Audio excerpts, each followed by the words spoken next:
Imagine करो यार, आज से 6 महीने बाद तुम तुम्हारे ड्रीम कॉलेज के लिए फॉर्म भर रहे हो। आगे पाठ पीछे सपाट।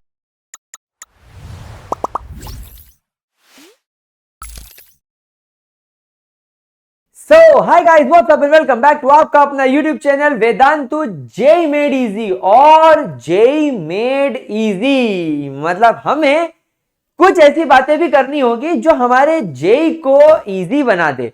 और केवल सब कुछ पढ़ाई से होता तो भैया सभी लोग पढ़ाई कर रहे होते, सभी लोग पढ़ाई कर रहे हैं और सभी लोग फोड़ रहे होते। लेकिन हमारे पास में कुछ ऐसी चीजें भी होनी चाहिए जो हम लोगों को पढ़ाई के अलावा भी फोकस करनी पड़ेगी। और इसीलिए हम लोग आप लोगों से बीच बीच में कुछ स्ट्रेटेजीज, कुछ मोटिवेशन, कुछ चेकलिस्ट बनवाते रहते हैं ताकि आप लोग वो मिस्टेक ना करें जो दूसरा बच्चा कर रहा है। यही तो फायदा है इस चैनल पर बने रहने का। तो दोस्तों, मेरा नाम है मृत्युंजय पंड्या और आज के वीडियो में मैं आप लोगों के साथ में कुछ ऐसी बातें करने वाला हूं जो शायद आप लोग नोइंगली या अननोइंगली अपनी डेली लाइफ प्रैक्टिस में कर रहे हो और ये आपके जेई की प्रिपरेशन को बहुत बुरी तरीके से अफेक्ट कर रहा है। मैं ये मान के चल रहा हूं कि फरवरी मार्च में, शायद अप्रैल में आप जेई देने वाले हो और आपके जेई का जैसे ही स्लॉट आता है तो मेरा यह कहना है कि हमें कैसे वो 99 परसेंटाइल को अचीव करना है, हमें क्या चीजें करनी है जो हम लोगों को वहां तक पहुंचा दे, उस बारे में आज मैं आपसे बात करूंगा। ध्यान रखना, आज के वीडियो में कोई स्ट्रेटेजी नहीं बनवा रहा हूं, आज के वीडियो में कोई मोटिवेशन नहीं दे रहा हूं, आज के वीडियो में कुछ ऐसा नहीं बता रहा हूं जो आपने शायद ना सुना हो। सब बातें आपने सुनी है, सब बातें आपको पता है, लेकिन फिर भी आप वो कर रहे हो। तो आज का वीडियो एक्चुअली होने वाला है उन 8 मिस्टेक्स के ऊपर जो आप लोगों को अवॉइड करनी है। हां, हो सकता है कि शायद आप ये 8 की 8 मिस्टेक्स ना करते हो, शायद 6 करते हो, शायद 2 करते हो, शायद 8 की 8 करते हो या शायद कुछ भी नहीं करते हो। लेकिन अगर आप इन 8 मिस्टेक्स में से किसी 2 को भी अपनी डेली लाइफ में प्रैक्टिस कर रहे हो तो बेटा थोड़ा सा आपको यहां पर कॉन्शियस होना पड़ेगा, थोड़ा सा अपने आप को रिकलेक्ट करना पड़ेगा और इन मिस्टेक्स को सुधारना पड़ेगी। क्योंकि मैं चाहता हूं कि एक स्टूडेंट जो पढ़ाई तो कर रहा है, जो डिटरमाइंड तो है, जो अपने ड्रीम कॉलेज आईआईटी में जाना चाहता है, जो एनआईआईटीज में जाना चाहता है, जो ट्रिपल आईआईटीज में जाना चाहता है, जो इंडिया के टॉप मोस्ट इंजीनियरिंग कॉलेजेस का पार्ट बनना चाहता है, जो किसी अच्छे कॉलेज से अपना ग्रेजुएशन करना चाहता है, अगर आपको अपने ड्रीम को अचीव करना है तो इन 8 मिस्टेक्स पे आज ही हमें कमांड बनानी पड़ेगी। एंड रिमेंबर, केवल 21 दिन लगते हैं, केवल 21 डेज लगते हैं इन प्रॉब्लम्स को ओवरकम करने में। इंसान चाहे तो कोई भी बुरी आदत 21 दिन की प्रैक्टिस में छोड़ सकता है और इंसान चाहे तो कोई भी आदत 21 दिन की प्रैक्टिस में अडेप्ट कर सकता है। तो अगर तुम्हें लगता है कि तुम एक एवरेज स्टूडेंट हो और अगर तुम लोगों को टॉपर बनना है, तुमको यहां से यहां पहुंचना है, तो यार 21 दिन का टाइम दे दो खुद को। और ये जो आज के वीडियो में तुमको 8 मिस्टेक्स बता रहा हूं ना, ये 8 मिस्टेक्स आपको केवल 21 डेज तक इन 8 मिस्टेक्स को अवॉइड करना है। Just avoid this mistakes for the next 21 days. In mistakes को अवॉइड करो फॉर द नेक्स्ट 21 डेज। मेरी गारंटी लिखवा लो, आप में जो ट्रांसफॉर्मेशन आएगा ना, मतलब लोग बोलेंगे यार ये क्या था और ये क्या हो गया है। तो अगर आप लोग रेडी हो तो कमेंट सेक्शन में लिख के बताओ कि हम लोग रेडी हैं इन 8 मिस्टेक्स को जानने के लिए और इन्हें सुधारने के लिए और अपने परसेंटाइल को 99 पहुंचाने के लिए। तो चलो गाइस, सबसे पहली मिस्टेक की बात करता हूं, नोट्स।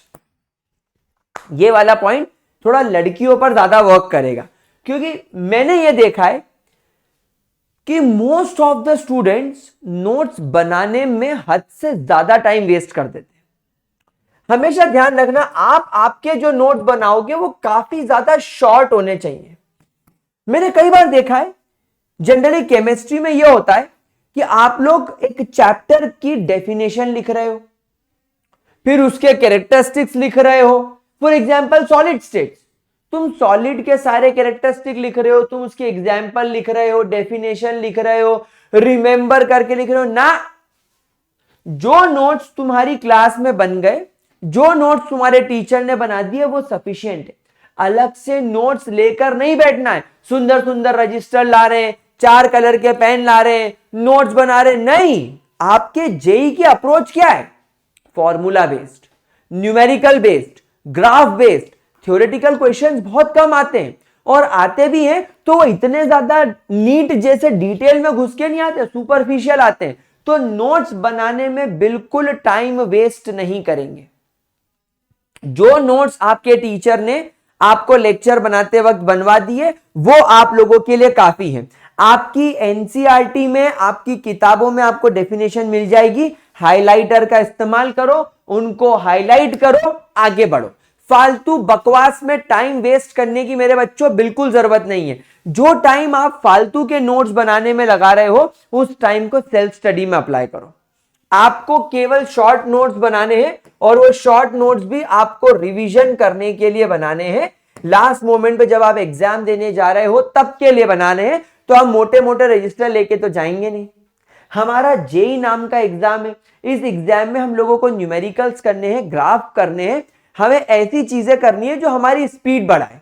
नोट्स पर कोई टाइम वेस्ट नहीं करेगा। अब आप थोड़ा इंट्रोस्पेक्ट करो कि क्या आप नोट्स बनाने में ज्यादा टाइम वेस्ट कर रहे हो? क्या आपके दिन के आधे घंटे से 1 घंटे का हिस्सा कहीं नोट्स बनाने में, या हफ्ते में 3-4 दिन नोट्स बनाने में, या नोट्स को कंप्लीट करने में तो नहीं जा रहा है? नोट्स जुगाड़ लो, किसी टीचर से जुगाड़ लो, किसी सीनियर से जुगाड़ लो, या किसी कोचिंग का मटेरियल है वो इस्तेमाल कर लो, या किसी टीचर के बनाए हुए नोट्स है वो ले लो। लेकिन फालतू नोट्स बनाने में टाइम पास मत करो, फोटोकॉपी कराओ, आगे बढ़ो। दूसरा पॉइंट जो आप लोगों को अवॉइड करना है, रिवीजन ना करना। ये बात को हमें अवॉइड करना है। You have to do regular revision. देखो, रिवीजन को आप लोगों को 3 पार्ट में बांटना पड़ेगा। पहला रिवीजन जो आप डेली करेंगे, आज जो पढ़ा वो आज ही रिवाइज होगा। आज जो आपने करा वो आज रात को सोने से पहले रिवीजन करना पड़ेगा। मंडे का रिवीजन मंडे को, ट्यूसडे का ट्यूसडे को, वेडनेसडे, थर्सडे, फ्राइडे, सैटरडे, ये 6 दिन डेली रिवीजन करने के बाद आपको संडे के दिन एक वीकली रिवीजन के लिए टाइम निकालना पड़ेगा। रिवीजन करने के लिए कोई 1 घंटा की जरूरत नहीं है, 15-15 मिनट, 20-20 मिनट सब्जेक्ट वाइज निकाल लो, आपका काम हो जाएगा। और एक रिवीजन स्लॉट बनेगा अपना मंथली, यानी इस पूरे महीने आपने क्या करा, इस पूरे महीने आप लोगों ने क्या पढ़ा, वो पूरी चीज को आपको रिवीजन करना पड़ेगा। तो मेरे प्यारे बच्चों, इस बात का बहुत ज्यादा ध्यान रखेंगे कि रिवीजन को ना भूलें। देखो, तुम्हारा जेई है, जेई के अंदर सबसे ज्यादा इंपॉर्टेंट क्या होते हैं? फॉर्मूलेस, फॉर्मूला, फिर फॉर्मूला की अप्रोच, कि क्या अप्रोच से क्वेश्चन सॉल्व हो रहा है। तो ये तो रेगुलर रिवीजन से ही हो पाएगा। केमिस्ट्री के अंदर तुमको ट्रेंड्स पूछे जाएंगे, तो ट्रेंड्स कैसे याद करोगे जब रेगुलर रिवीजन नहीं करोगे? तो फिजिक्स में फॉर्मूलेस बहुत सारे हैं, डेरिवेशन बहुत सारी है, और मैथ्स में आपके थियोरम्स वगैरह हैं, मैथ्स में फॉर्मूले हैं, मैथ्स में अप्रोचेस हैं। तो वो कैसे करोगे? रिवीजन आपकी बहुत मदद करेगा। ध्यान रखिएगा, एक टॉपर जो हमेशा आपसे एक कदम आगे रहता है, आपसे कुछ नंबर्स आगे रहता है, वो इसी चीज में आगे निकलता है। कभी भी वो ऐसी हरकत नहीं करता जिसमें कि वो रिवीजन ना करे। कभी कभी मैं मानता हूं हम इंसान हैं, डेली रिवीजन कभी कभी चूक जाता है, लेकिन वो लोग रिवीजन रेगुलर करते हैं। 1 दिन 2 दिन छूट गया ना, तो वो 1-2 दिन का रिवीजन तीसरे दिन बैठ के कर लेते हैं। आगे पाठ पीछे सपाट, ये वाली स्थिति उनके साथ नहीं होती कि आगे का पढ़ते गए पीछे का सब भूल गए। आप किसी भी टॉपर को देखना, वो जिस एफिशिएंसी से 5वां चैप्टर पढ़ रहा है ना, उतनी ही एफिशिएंसी से वो पहला चैप्टर उसके दिमाग में होगा, उतना ही एफिशिएंसी के साथ वो फॉर्मूला उसको याद होगा। थोड़ा सा भले ही वो कुछ सेकेंड्स कुछ टाइम लगाए, लेकिन वो उस चीज को पकड़ लेगा। तो बस यही चीज है कि हमने जो पिछला पढ़ा वो हम ना भूल जाएं, इसके लिए हमको रिवीजन करना है। तो रिवीजन के बाद में अगला पॉइंट आता है guys, practice. You have to do lots and lots of practice. बहुत सारे बच्चे प्रैक्टिस से बहुत दूर रहते हैं। आप लोग क्या करते हो? आप लोग नोट्स पढ़ लेते हो, आप लोग फॉर्मूला शीट पढ़ लेते हो, आप लोग PYQs कर लेते हो, आप लोग कोई स्टडी मटेरियल के 10 से 20 क्वेश्चन सॉल्व कर लेते हो, लेकिन नहीं, आपको यहां पर ध्यान रखना है कि जितने ज्यादा सवाल बनाओगे उतना ज्यादा आपका फायदा है। बहुत सारे बच्चों के कमेंट्स आते हैं कि सर मैं केवल PYQ कर लूं तो क्या मेरा काम हो जाएगा? बेटा आप केवल नोट्स पढ़ोगे और केवल PYQ करोगे तो आप वही 65-70 परसेंटाइल पर आकर रह जाओगे। मुझे नहीं लगता इससे ज्यादा परसेंटाइल ऐसी कंडीशन में आ पाएगा। आपको जितनी ज्यादा प्रैक्टिस हो सके उतनी ज्यादा प्रैक्टिस करनी है। आपके पास में किसी कोचिंग इंस्टीट्यूट का मटेरियल है, आप वो सॉल्व करो। आपके पास में बुक्स है, आप चैप्टर वाइज बुक सॉल्व करो, आप चैप्टर वाइज PYQ सॉल्व करो, आप चैप्टर वाइज मॉक टेस्ट दो। ये सारी चीजें आपको प्रैक्टिस करनी पड़ेगी। यानी आप जितने ज्यादा सवाल बनाओगे ना, आपका उतना ज्यादा फायदा होगा। किसी भी तरीके की मक्कारी प्रैक्टिस में तो बेटा बिल्कुल ही नहीं चलेगी। तो हमें प्रैक्टिस करते रहना है, लगातार करना है। जितना इंपॉर्टेंट रिवीजन है उतना ही इंपॉर्टेंट प्रैक्टिस भी है। अगला है प्रोक्रेस्टिनेशन। भाई साहब ये प्रॉब्लम से तो बच्चा छोड़ो बड़ा भी गुजर रहा है। ये प्रोक्रेस्टिनेट तो हर कोई कर रहा है। तुम विश्वास नहीं मानोगे, अभी रात के लगभग 11:30 बज रही है जब मैं ये वीडियो बना रहा हूं। मैं अगर आज सोचता कि यार मैं कल सुबह उठ के बना लूंगा वीडियो, तो शायद सुबह मुझे और कोई काम आ जाए, शायद कल सुबह मेरे लिए और इंपॉर्टेंट टास्क हो, या कुछ ऐसा हो जाए कि मैं वो काम में लग जाऊं तो ये रह जाए। इसीलिए कल का काम मैं कभी, मतलब आज का काम मैं कभी कल पे नहीं टालता। आज करना है मतलब आज करना है। आधा घंटा लेट सो जाएंगे लेकिन करना है। एक बात बताओ, अगर तुम अप्रैल में जेई दे रहे हो फॉर एग्जांपल, तो अभी नवंबर आ चुका है, नवंबर, दिसंबर, जनवरी, फरवरी, मार्च, अप्रैल, 6 महीने बचे। इन 6 महीने में अगर तुम थोड़ा सा लेट सो जाओगे, इन 6 महीनों में अगर आप थोड़ा सा कम टीवी देख लोगे, इन 6 महीनों में अगर आप थोड़ा सा अपने दोस्तों से कम बतिया लोगे, थोड़ी सी कम वेब सीरीज देख लोगे, थोड़ी सी कम चिट चैट कर लोगे, थोड़ा अपने बाबू सोना को कम समय दे दोगे, तो क्या कोई बुरा, कोई पहाड़ टूट जाएगा? इमेजिन करो यार, आज से 6 महीने बाद तुम तुम्हारे ड्रीम कॉलेज के लिए फॉर्म भर रहे हो, तुम एडवांस की तैयारी कर रहे हो सकता है कि आज से 8 महीने बाद तुम अपने बैग्स को पैक कर रहे हो अपने ड्रीम कॉलेज में जाने के लिए, तुम हॉस्टल तराश रहे हो, तुम्हारे नए दोस्त बन रहे हैं, तुम अपने ड्रीम कॉलेज में बैठे हो आज से 9 महीने बाद। इमेजिन करो वो चीज, वो किक जो तुम्हें मिलेगी। इसीलिए मेहनत कर रहे हो ना, इसीलिए बचपन से लेकर आज तक पढ़ रहे हो अपनी मैथ्स में, इसीलिए घिस रहे हैं ना हम लोग।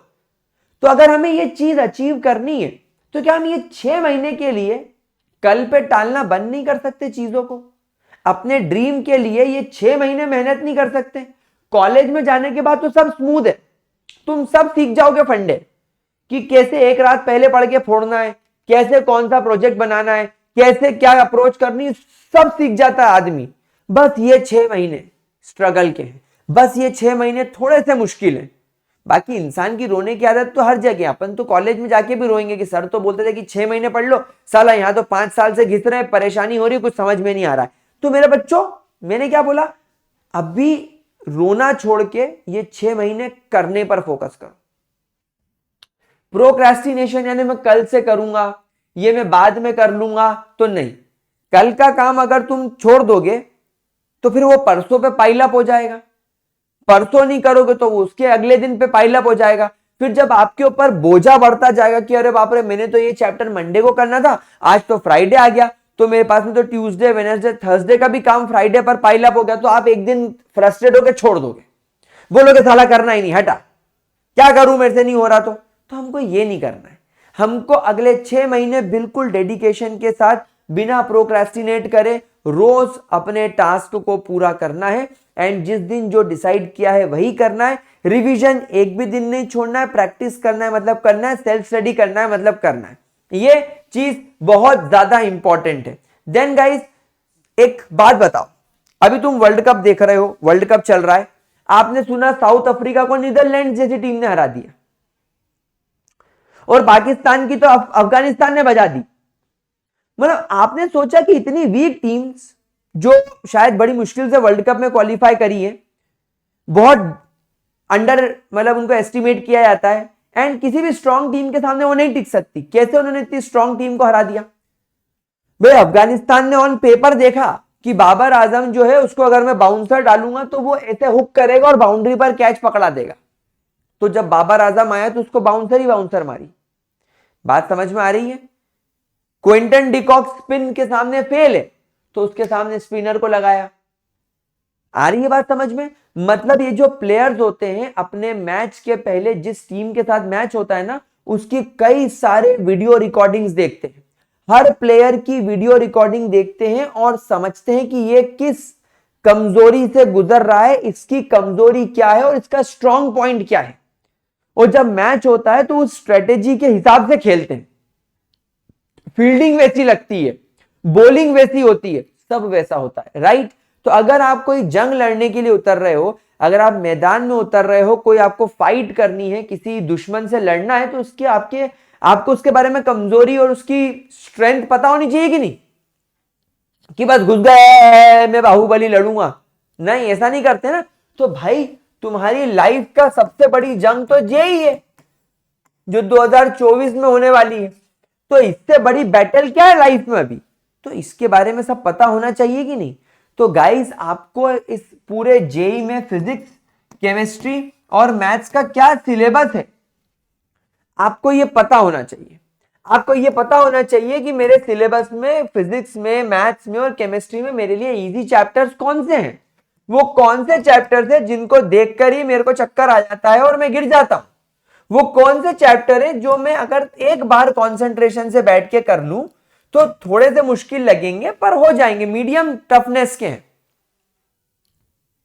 आपको सिलेबस पता होना चाहिए, आपको आपकी स्ट्रेंथ, आपकी वीकनेस पता होनी चाहिए और फिर आपको यह पता होना चाहिए कि कौन से चैप्टर कितने मार्क्स का है, पिछले 10 सालों में कौन से चैप्टर से कितने क्वेश्चंस निकले हैं, कितने मार्क्स के निकले हैं और कैसे निकले हैं।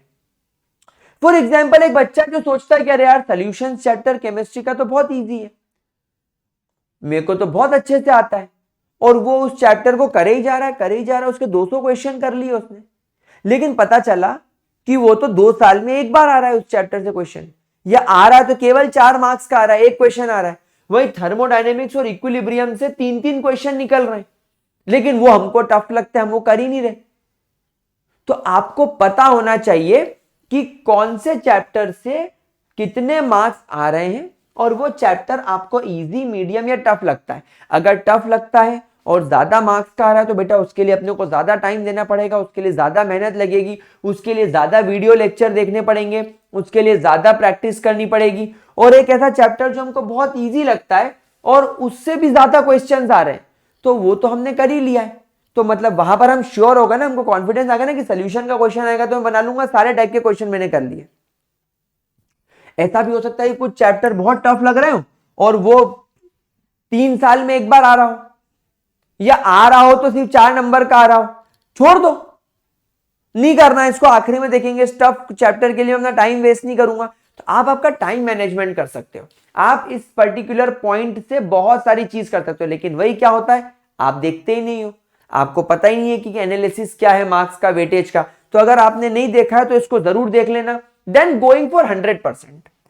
भाई बहुत अच्छी बात बोली किसी ने कि जेई क्लियर करने के लिए 3 सब्जेक्ट स्ट्रांग होना जरूरी नहीं है, आप इनमें से किसी 2 सब्जेक्ट के बलबूते पर भी आप एक अच्छा स्कोर ला सकते हो।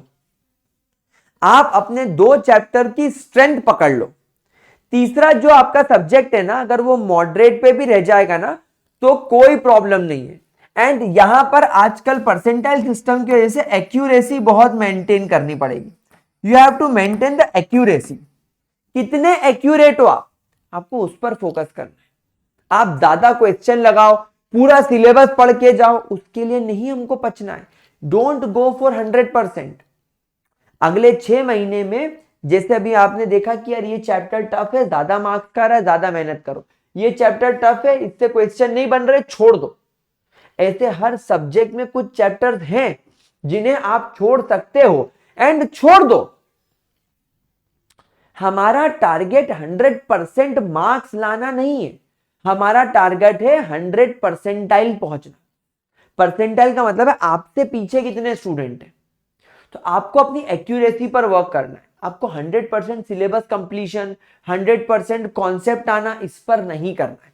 कुछ बच्चे अपना पूरा टाइम 100% देने में लगा जाते हैं और वो ऐसे ऐसे चैप्टर्स को पढ़ने में ज्यादा टाइम वेस्ट कर देते हैं जिसकी इंपॉर्टेंस ही नहीं है।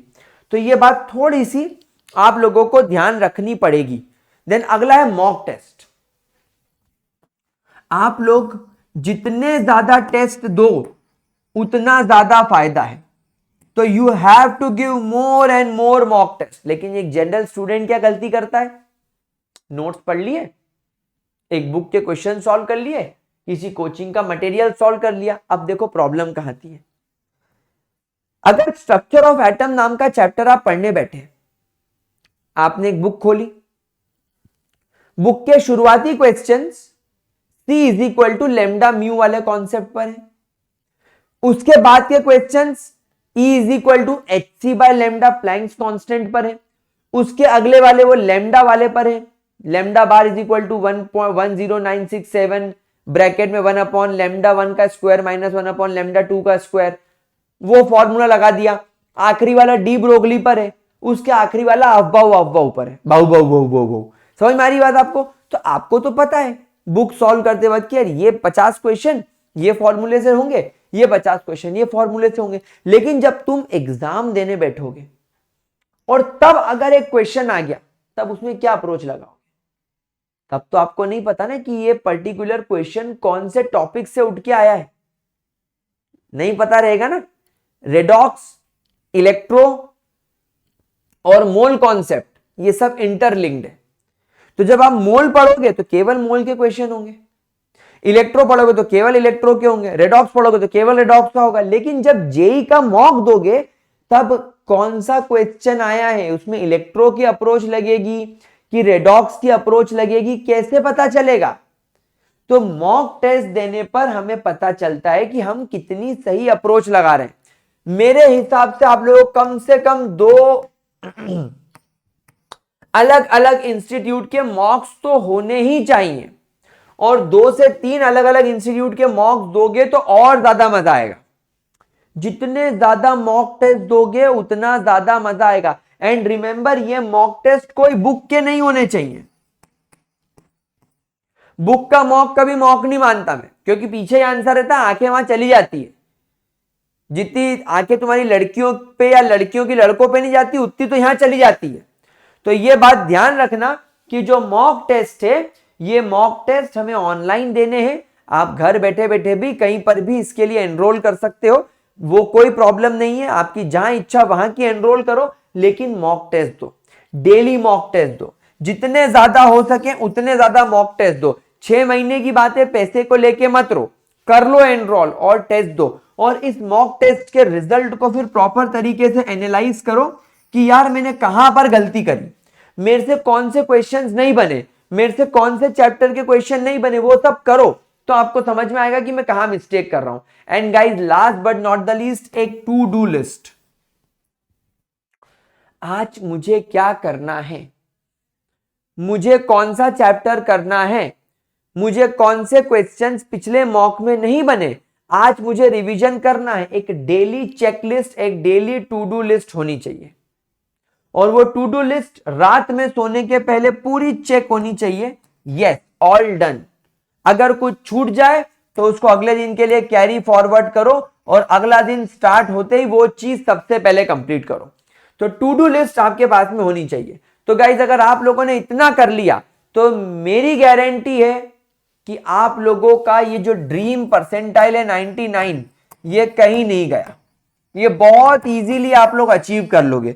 तो गाइस, अब आप लोगों को मेरे को कमेंट सेक्शन में लिख के बताना है कि इन 8 मिस्टेक्स में से आप कौन कौन सी मिस्टेक करते थे और अब आप इन मिस्टेक्स को सुधारना शुरू कर रहे हो या नहीं। वैसे ये वीडियो तो आपको 1 नवंबर आने के पहले ही दिख जाएगा, लेकिन मैं ये चाहता हूं कि आप इसकी पूरी तैयारी कर लो जंग की, और 1 नवंबर से भिड़ जाओ। अगले 21 दिन इन 8 मिस्टेक्स को ओवरकम करने की कोशिश करो। मेरे बताए हुए पॉइंट्स पर ध्यान दो। ये मेरी गारंटी है, तुम्हारा परसेंटाइल इंप्रूव होने लगेगा, तुम लाइफ में एक बेहतर इंसान, एक बेहतर स्टूडेंट बनोगे। नहीं मिलेगा ना आईआईटी, कोई दूसरा कॉलेज मिलेगा, वहां से भी उतना ही पैकेज लेके निकलोगे जितना एक आईआईटीएन, क्योंकि तुमने इन मिस्टेक्स को ओवरकम कर लिया है, तुमने लाइफ में अपने गलतियों को सुधारना सीख लिया है। और ये जो मिस्टेक्स है, जिसने अपनी गलती सुधार ली उसने अपना लाइफ सुधार ली यार, कोई टेंशन लेने वाली बात नहीं है। तो चलो, I wish you all the best. In 8 mistakes में से कितनी गलती तुम्हारे पास में रोज होती है, मेरे को कमेंट सेक्शन में जरूर लिख के बता देना, ठीक है, भूलना मत। तो चलो गाइस, आज का वीडियो यहीं खत्म करते हैं। Thank you so much for joining, मिलता हूं आपसे अगले वीडियो में। And keep studying, keep rocking. Mrityunjay Pandya तुम्हारे साथ है। Bye bye.